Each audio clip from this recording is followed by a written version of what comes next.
what's up? It's your homie, Devyn Zoolander, coming all the way live from where? Zoolander Drive. Today's guest is a woman who is a mother, a proud mother, a healer. She is someone who has a community, a village around her of women and men that support her and that will ride for her no matter what life throws her way. And that is really what your legacy is. It's not how much money you have or leave behind, but it's really the amount of people that are left behind to tell the story, and they can really amplify the way that you made them feel.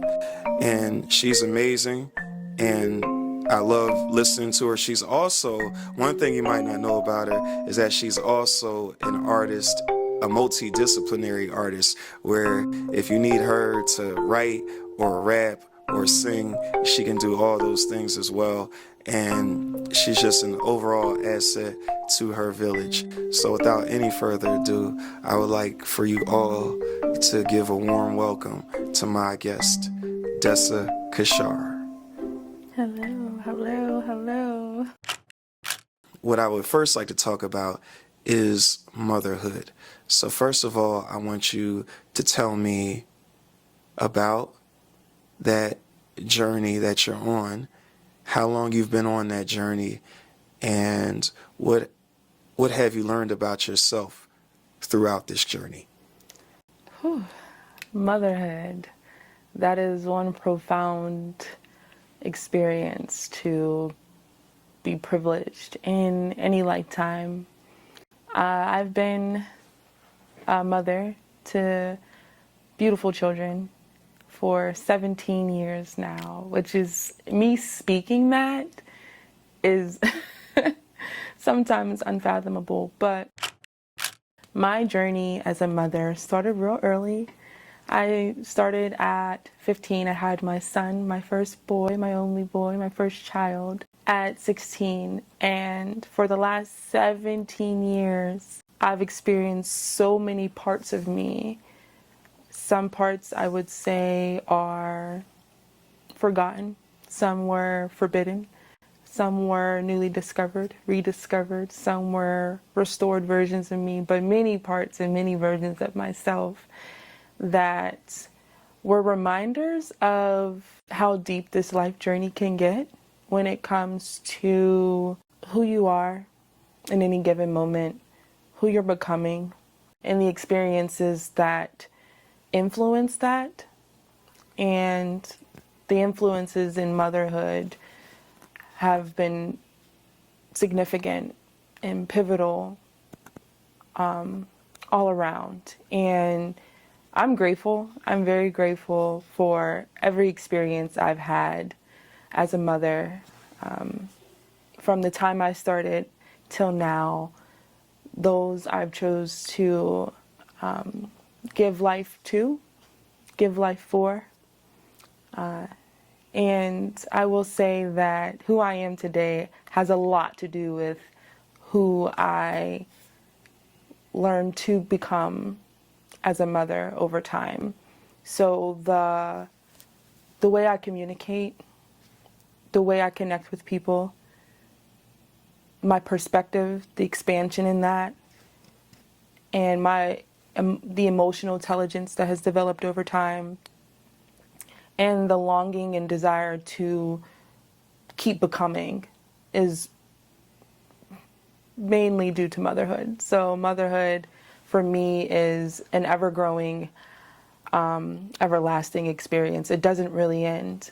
Even once our time is up here, my influence and my effect on my children and on those around me, playing that motherly role, whether it's biological or just in any capacity, it'll be remembered in some sort, right, in some capacity. So I trust that with Yahweh leading me, that my motherhood and what I've experienced and what I've left behind is something that my children can be proud of, my siblings, their children, my family, my friends, whether they have children or not, the community, the mentees that I've worked with, all those who have experienced me in this lifetime could appreciate that mother in me, because that's not all I am. That is not all of who I am, but it's a great aspect of who I show up as everywhere I go. So shout out to motherhood.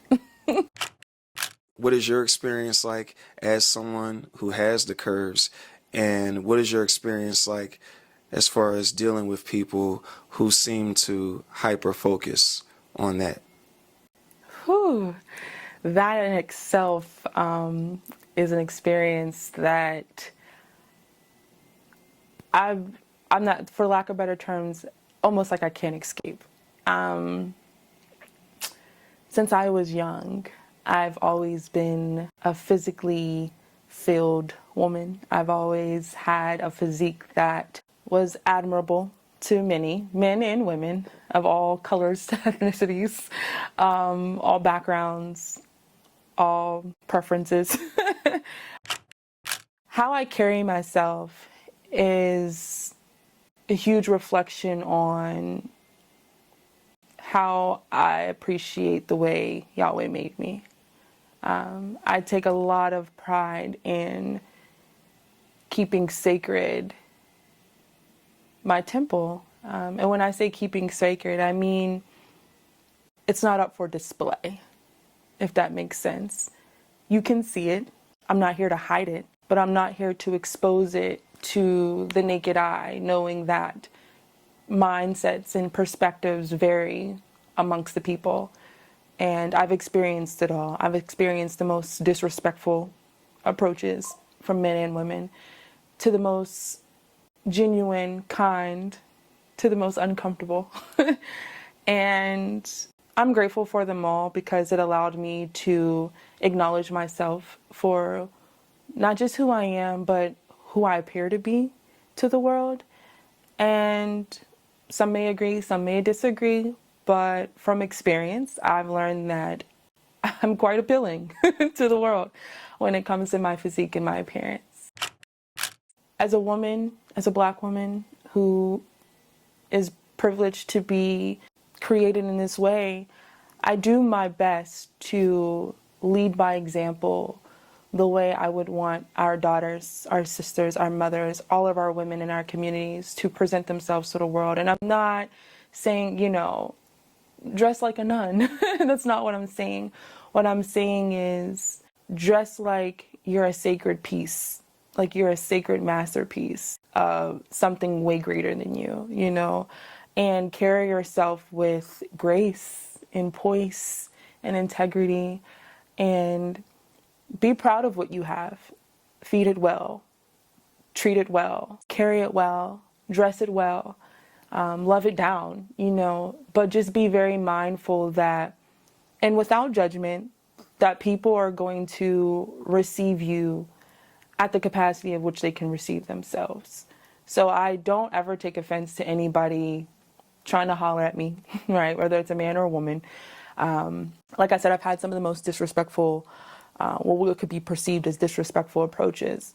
But I'm also very understanding and overstanding that a lot of people operate from a different vibration, from a different frequency. And to see something and subject it to a level of sensuality that is not based on discipline, not based on self-control, not based on the value of a human being, that's unfortunately normal, but it's also very understandable.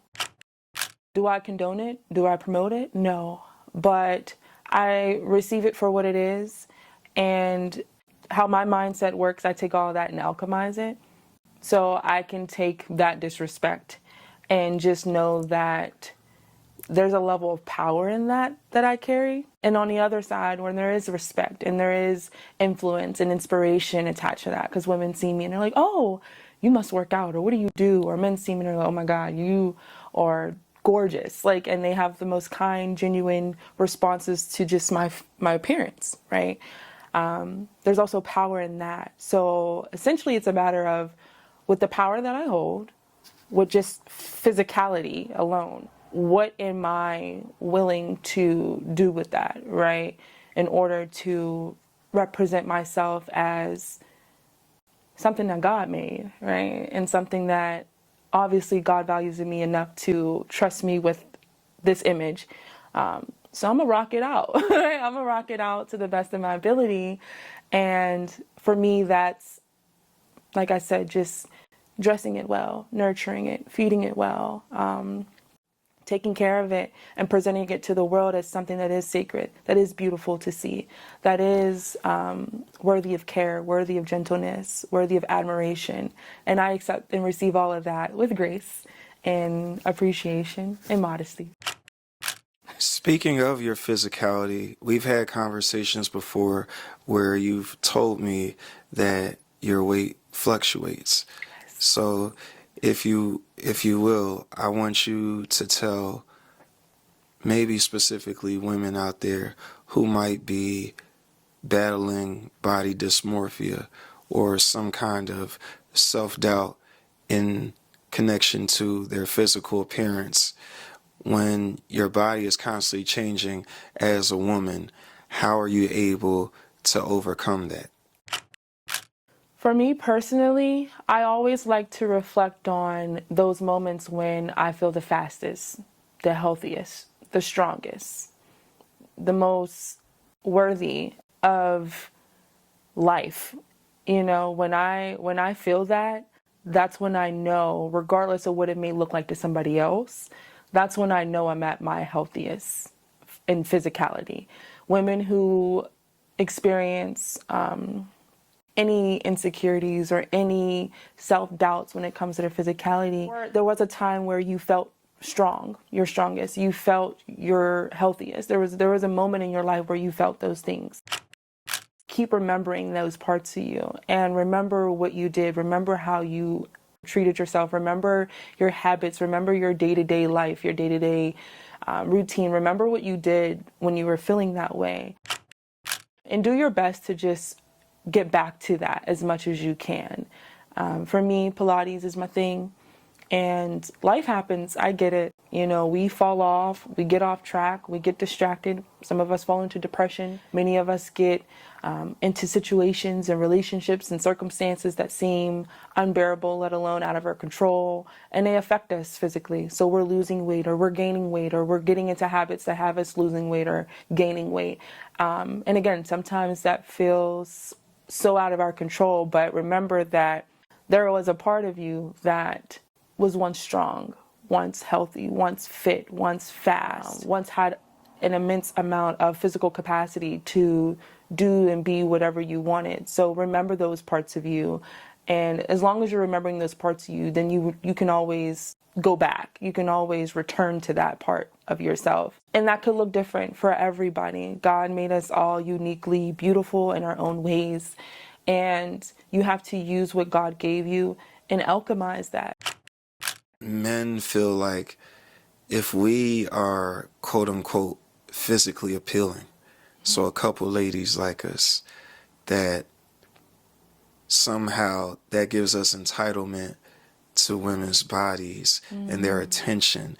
And it's okay for us to be possessive because in our minds, we're like, well, I'm the prize and I could have another you in a minute, like Beyonce would say.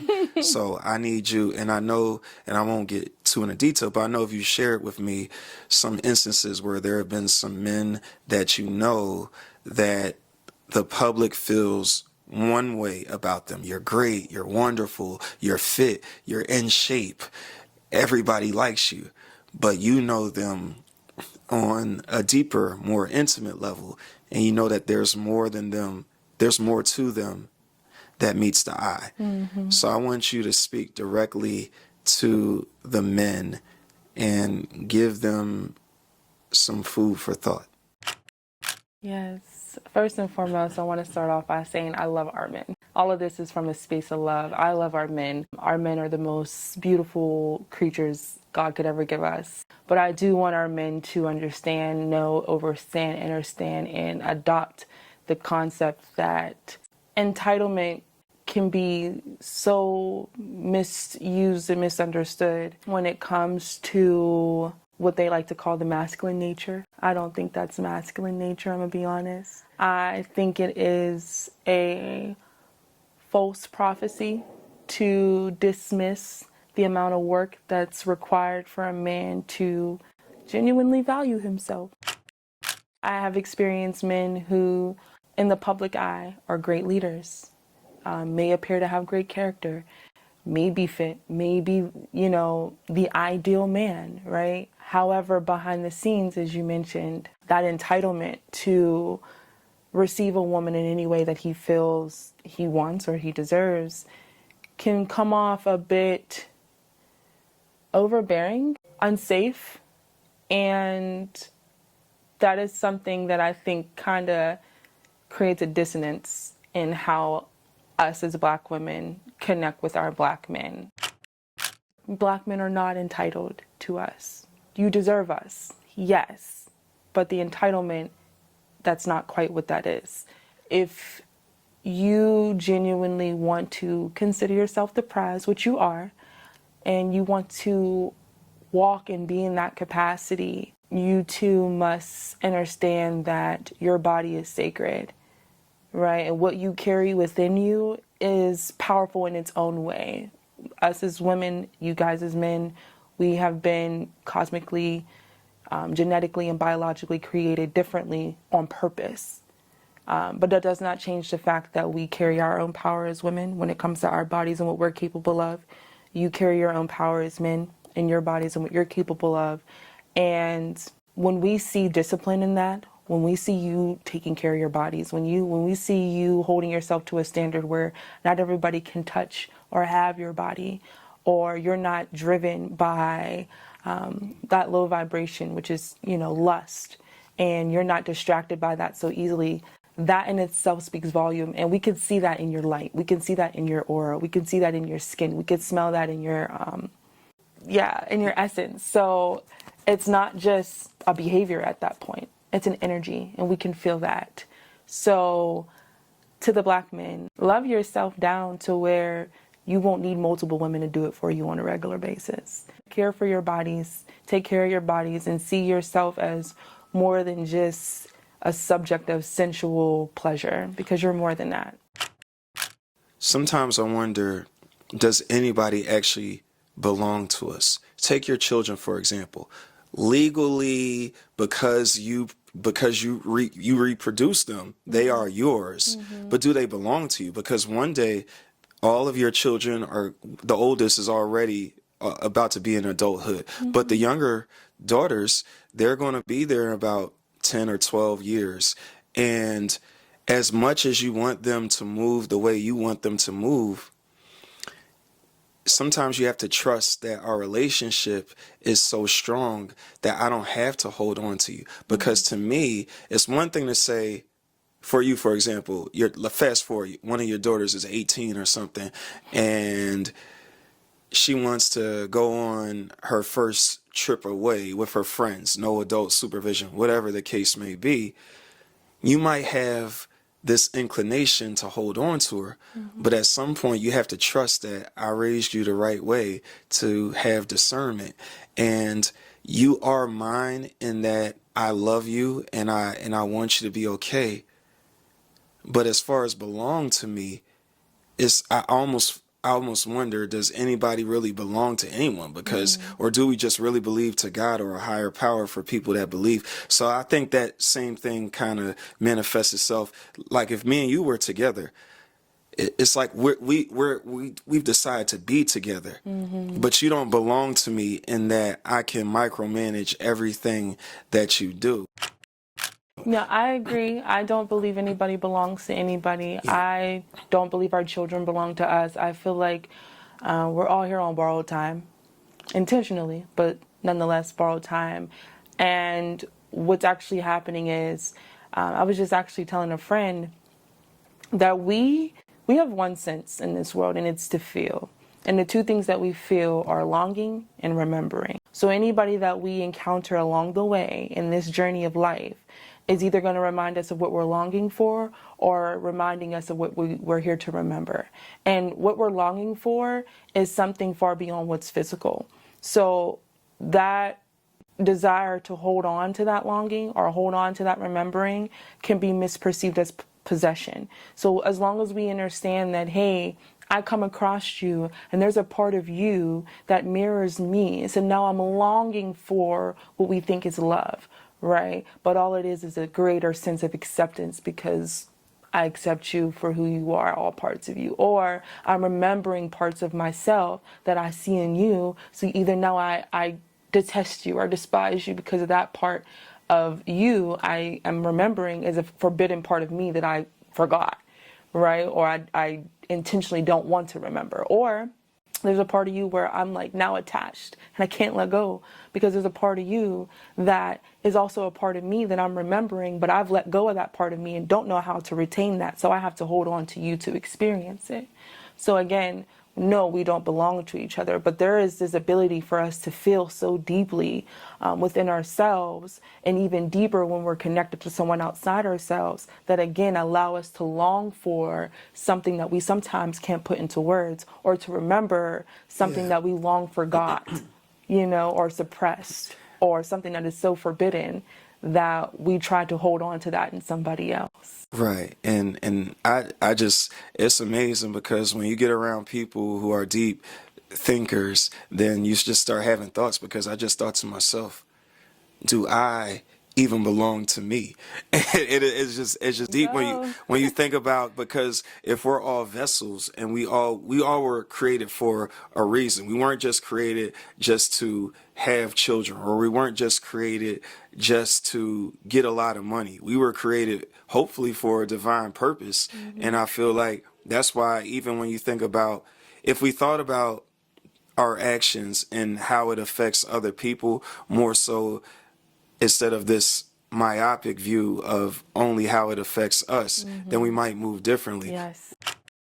If we were more mindful of this concept of perspective and perception, then we would spend more time expanding our own perception and perspectives rather than having people condense themselves into this little lens that we feel safest staring out of or seeing through. A lot of people don't feel safe staring through the lenses they've created because they've colored it with gray, and they colored it with black, and they've colored it with red, and they've colored it with blue.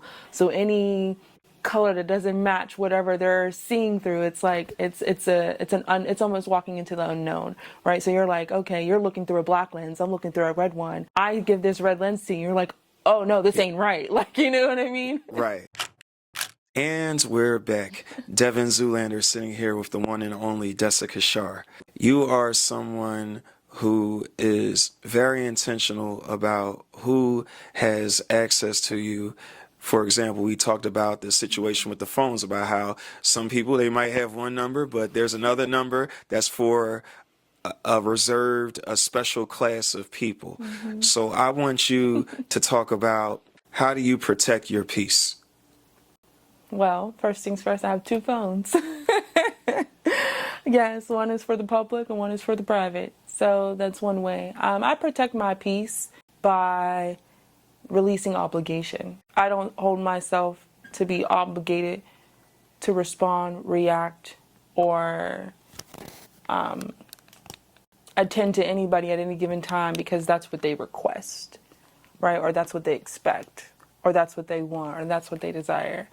I am very intentional about who I am to people. I'm very intentional about who I show up for. I'm very intentional about who gets a chance to experience me and know me. And I'm very intentional about who gets access to me. I stand 10 toes down on reserving myself and preserving my energy. I don't talk to everybody all the time. I fell in love with being alone too. I love being, so it's easier for me to be alone and not feel like I got to fill in the gaps and voids because for 1 second in my life I'm by myself. No, when I'm by myself, I do my best to extend that time alone for as long as I possibly can. And there's many people who don't do that. So it's easy for them to lose sight of boundaries and standards, and unfortunately let people have access to them who maybe shouldn't have access to them or shouldn't have as much access to them. But I've learned to enjoy my time alone. And with that being said, it's not easy to get past that door of solitude once I'm in there.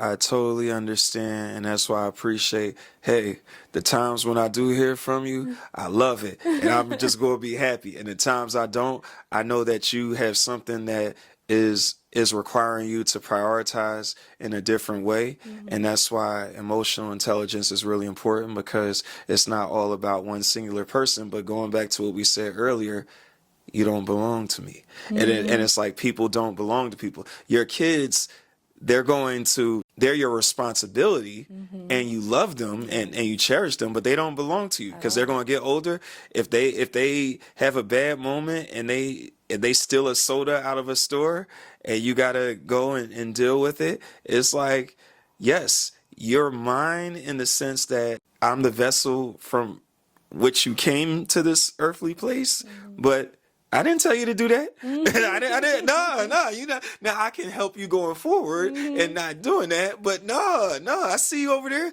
I did not tell you to do that, because I feel like sometimes what we do is we say, "Oh, it's the parents. It's the parents," and sometimes it's like, no, kids. If we treat kids as if they are not adults, but as if they have their own minds and their own ways of being and their own ways of understanding the world, then we would realize that they're a lot smarter than we give them credit for. And as long as we keep infantilizing them and acting like, oh, they're little babies, even your little 7-year-old or however they are, like they have their own minds. They're not you. They're not you. They do things differently.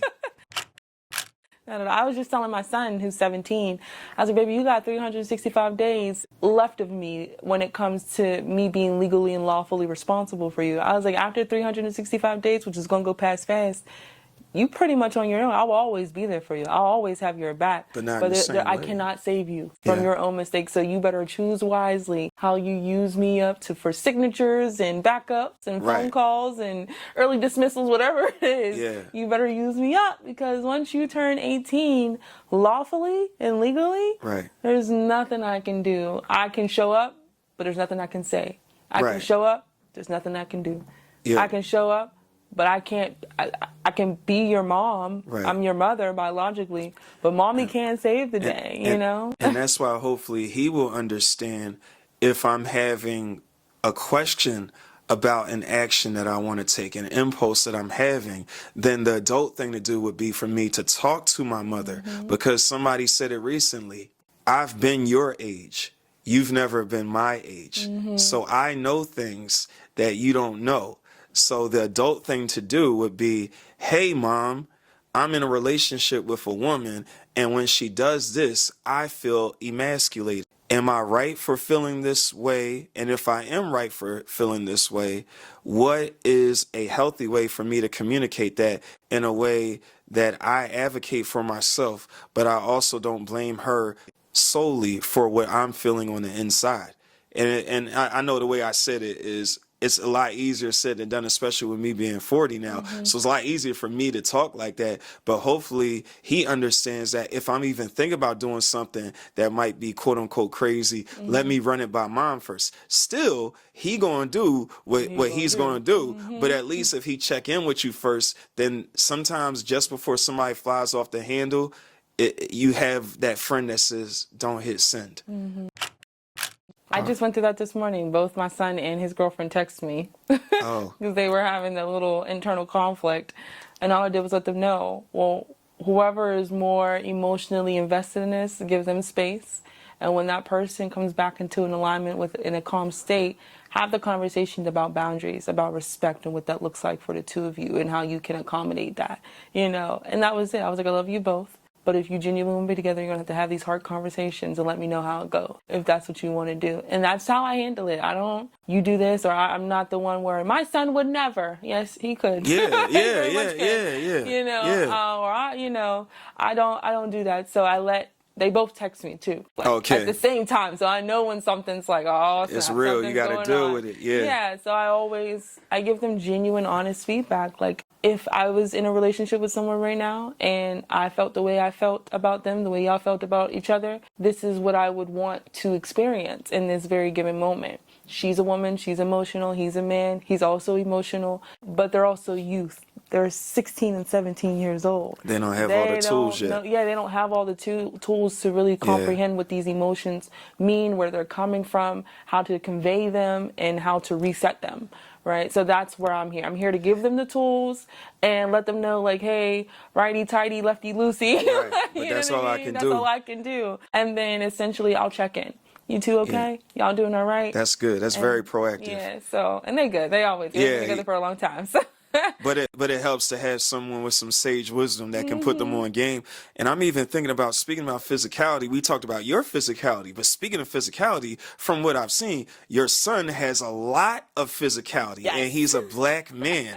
Because even though he's not 18 yet. No, next year. But it's coming though. So I'm gonna basically call him 18-year-old man now. The thing with him is, you got to understand, you show up in the world differently, and what somebody else can get away with, you can't. Not at all. So you got to be aware of your physicality. You got to be aware of your position and where you standing, because people will take the smallest thing, and they do it to black men all the time, where they make us they vilify us, and they act like we're just these super predators. And even though what you just said earlier about black men, about how you love us, but you see areas where we can grow in our interpersonal relationships with black women, at the same time, that's because you're in the community and you're invested in seeing black men do better. That's why you can give them that feedback. But people on the outside, they're not invested in that. So he has to be mindful of how he shows up, unfortunately. Yes, and he's helped me become mindful of that, because there was a point in time where I did not have a black son. So I did not see black men through the lens of a mother of a black son. I seen the black men through the lens of a black woman who was raised by a black mother who had issues with black men. Right? So me being able to raise a beautiful 6 foot, 250-pound black man at the age of 17 had a profound impact on me. I'm a black woman with a black son, and one day my black son's going to be with a black woman. How would I want that black woman to treat my black son, to talk to my black son, to love my black son, right? I had to move a different way. I had to speak a different way. I had to carry myself a different way, because I'm like, I want someone to love and be gentle and kind to my black son. I want someone to let him cry, let him be sad, let him be happy, let him be confused, let him make a mistake, let him be, just let him be, and be there with him while he's being, and then open that space up for him to become. Once again, with respect to your privacy, you have shared with me before black men that you have interacted with before that have not expressed anger or feelings of emasculation or feelings of self-doubt in a healthy way. They've done it in a very toxic way, and at times a very violent way. So being able to take some of those negative experiences that you've endured with some of the black men that you've known, and seeing your son, wow, because you have all that knowledge, your son, you can still speak to him. He's still reachable. He's not all the way out in the world where he's only around his friends that are getting the same piss poor parenting that they received. Your son he still likes you. He still cares about your opinion about things. And like you said earlier, when we were talking about your body and the great power that comes with that, well, there's great power that comes with being the mother of a child who actually respects you. And you have that responsibility to make sure that, to the extent that you can, that your son is all right with his thinking. So that's good. And he is. So I'm very proud. I'm very proud. And I trust that the most vital moments where my words, my actions, my presence mattered, did exactly what it was supposed to do, to the expectations of his creators. So now that he's on this journey where he's now finding his masculine, right? Yeah. Growing into his manhood, I send him off in peace and love and protection. And I know he's in good hands. I'm already proud of him, and he has so much more to experience and grow into. But he's quite the handsome, charming black man. So I'm a proud mom for sure. Great job. All right. Thank you. No problem. What are some of the things that has been on your mind? What are some of the things that you've been talking about with your friends? What have you been thinking about? friends, these Black women that God has brought into my life, let me just give them a shout out because they are divine. When I say divine, divinity at its finest. So thank you to the ladies. You know who you are. I love you and I'm grateful for you.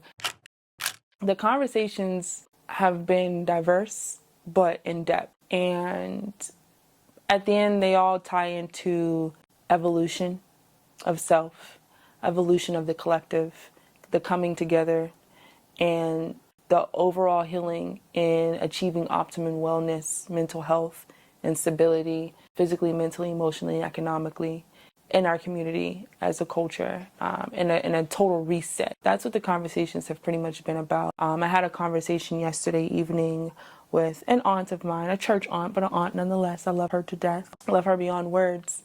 And the conversation between the two of us, which is very similar to the conversations amongst me and those women who've become a part of my inner circle, has been about building that stable relationship between my faith, like who I believe, what I believe in, like where my faith lies, where my conviction lies. That relationship is so important and so significant.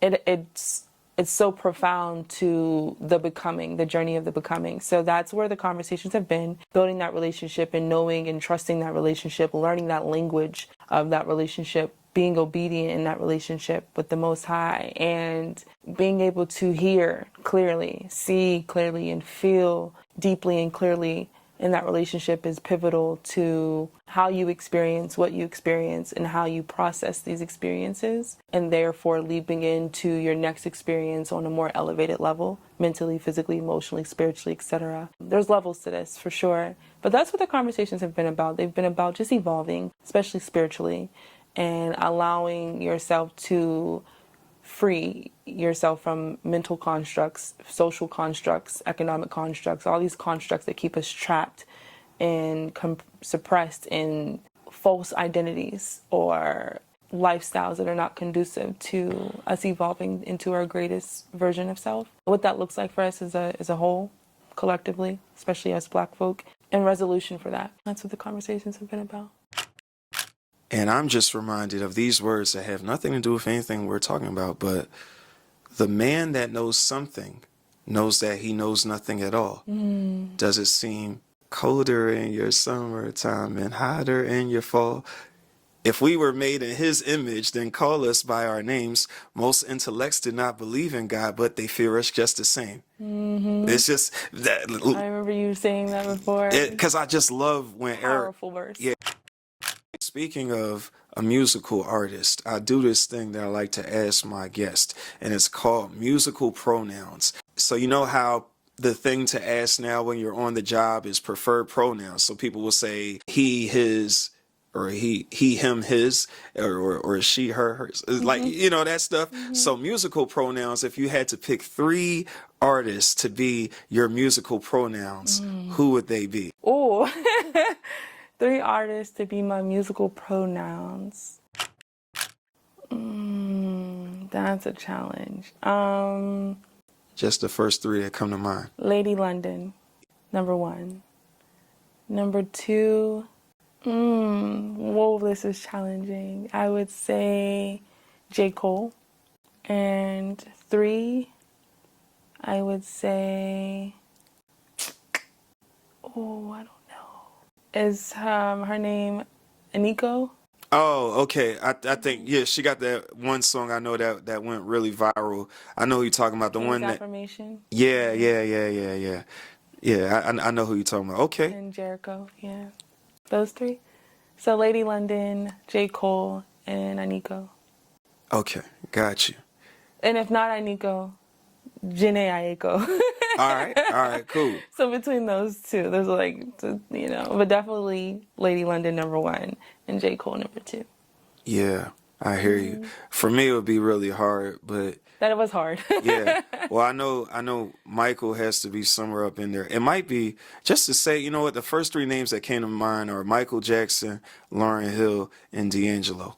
I feel like all those, because to me, D'Angelo and Lauryn Hill, first of all, D'Angelo's voice, he was a real vocalist, and his voice, it was an instrument. It was for real an instrument. Like all this stuff. He was so good that he could be mumbling and singing in gibberish, and we are grooving. Because that's why I hear it on Chicken Grease, and it just he is just amazing. He really, you could tell when people when they sing with their whole body and their whole soul and being, and that's how he is. And to me, Lauryn Hill, I don't care if people want to criticize that her output is low because she only has the one polished album, even though she had Unplugged and she had a couple albums with the Fugees. Just what she did on the Miseducation between singing and rapping, and not, you know how some people they really rap but they sing on the side, like maybe a Nicki Minaj, but you're not really a singer. But Lauren is somebody that is like, no, she does both of them really, really well. She's not just doing one just because she can and they have auto-tune. No, from her soul, she is both of those things. Kind of like how Chris Brown's both of those things. Yeah. Chris Brown's both of those. He raps really well, and he sings very well. Yeah. And he does those things. Only thing with him, though, but in my opinion, he's artistically, to me, he's one-dimensional, because to me, content-wise, it's my issues with Chris is I feel like there's a lot of auto-tune, and to me that kind of distracts from the soul in his voice, because everything to me is overproduced. It's like a meal that's overcooked, and it's like, yo, it sells well and a lot of people buy it. Yeah, but to me, when I'm talking about that raw soul, that with D'Angelo and Lauren, it's just different. Chris Brown, but much respect, because he is extremely talented. Yeah, he's very talented. Now, his mainstream releases are very much what you say they are. Yeah. They're kind of overproduced, but the uncut version of him, the mainstream doesn't give him justice for his skill and his talent, which is fortunate and unfortunate, because I mean it brings him profit, but it kind of disguises his potential in a way. So I agree. Yeah, and that's why I feel like at the end of the day, Jay-Z, he said it infamously. He said, if skills sold, truth be told, I'd probably be lyrically Talib Kweli. But he knows that skills don't sell as well. So that's why even before that line, he says, I dumbed down for my audience, double my dollars. They criticize me for it, yet they all yell holla. Like that's what it is. So we know the game that's being played. But yeah. And I think it's important just for people to know, because I think when people get to know you and they want to know, why are you playing this person? Or even the way I could just say that with Erykah Badu is because to me, the lyrics, they just hit me in a different way. So, yeah. I'm sure there are some people out there that see you and they notice that your hair is usually covered. Yeah. So if you would, can you please explain, why do you choose to cover up your head? For many reasons. It's become a part of me. You know, I love to be covered. I love to keep my antennas, so we like to call them, covered. People, it's funny you say that, because people like, I always get compliments on like my level of intelligence or my knowledge, my wisdom, and I think it's because I wear a head wrap. And people are like, what? I'm like, I am a knowledge, information, wisdom kind of enthusiast. So I love learning new things. And this is a genuine belief of mine. I believe that the roots and strands of my hair are my antennas to being able to receive and harness information, data, downloads from the ethereal and the external world. And I actually take my head wrap off at home, and I allow myself to marinate in whatever receptors I've been able to connect with when I'm out and about. But for the most part, I do a lot of studying at home. I do a lot of reading at home. I do a lot of research at home, a lot of meditation at home, and I receive a lot at home. So when I go out into the outer world, I like to keep whatever I'm accumulating at home on my own time, keep it safe, keep it sacred. And I believe the one way to release too much of your ethereal powers is to be out with your hair unwrapped, or to be out completely bare in any way, shape, or form. So that's why I not only keep my hair covered, but I dress a certain way too. I'm not really like a shorts, skirt type of girl. I like to wear pants, and if I do get a little modern with it, it's typically something like this. But I like to keep not just my hair covered, but my body covered, because I feel like that's the best way for me to harness whatever ethereal downloads or information and wisdom I receive, at least until it's fully processed. And you never really know what that looks like until implementation and execution and results hit. So, Well, I can say, for those of you out there, especially the brothers, but and the women too, because you know they all attracted to you.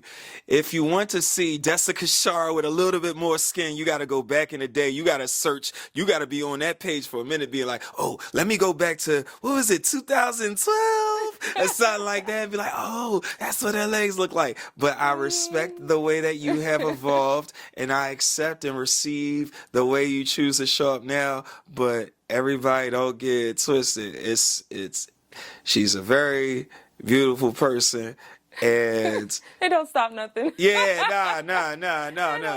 It don't stop nothing. They still gonna holler. They still gonna be like, man, what's up with the baddie in the gray sweatpants? What's up with the baddie with the head wrap?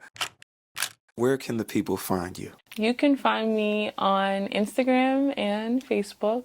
You can find me on TikTok too. I don't post often, but you can still find me and connect with me. And all of the names are the same across all platforms. It is Desa Kishar. That is DesaKishar. Desa Kishar. Follow me and stay tuned. One last thing, I just thought about it. Yes. I want you to first give some words of wisdom to your son. And then after that, I want you to give some words of wisdom to your daughters. Oh, shit. Okay. To my sunshine, my giant baby. Sorry if that was embarrassing for him. That's my baby. That's my sweetheart. You're 6 foot, 250 pounds. Linebacker baby. Yes, my linebacker baby. The bounce at the club. To my handsome boy, my grown man, I love that kid. To you, son, my words of wisdom are to develop masculine principles. And if you need a few, I would say the masculine principles are first and foremost your faith. Figure out your faith, what you stand for, what you believe in, and hold yourself dear to that. I mean, that is going to be your moral compass to navigate every experience in this world that you are privileged to have while you're here. So build on those masculine principles of faith, structure, routine, integrity, and purpose. Foundate your life on those things and allow God to fill your life with the rest that is required for you to grow into the greatest version of yourself. I love you and great job thus far. And to my daughters, my little ladies, I love them so much. Girls, just continue to be you and shine as bright as you do daily. Always speak your mind. Don't fear a soul. Don't fear a thing. Be exactly who you want to be in any given moment, unapologetically. Love yourself first. Do for yourself first. Always keep your faith first. Keep your heart pure. Keep your faith solid. And know that at the end of the day, you always have me, each other, and whoever you believe in to have your back and guide you forth. So live your best life. Take care of yourself and stay beautiful. I love you. Thank you very much, Desa Kishar, for being a guest on the Devyn Zoolander show. We greatly appreciate you. And now, to bring this to a close, this has been another episode of the Devyn Zoolander show. And remember, stay moisturized and mind your business. That's all. Just mind your business. All right. Peace.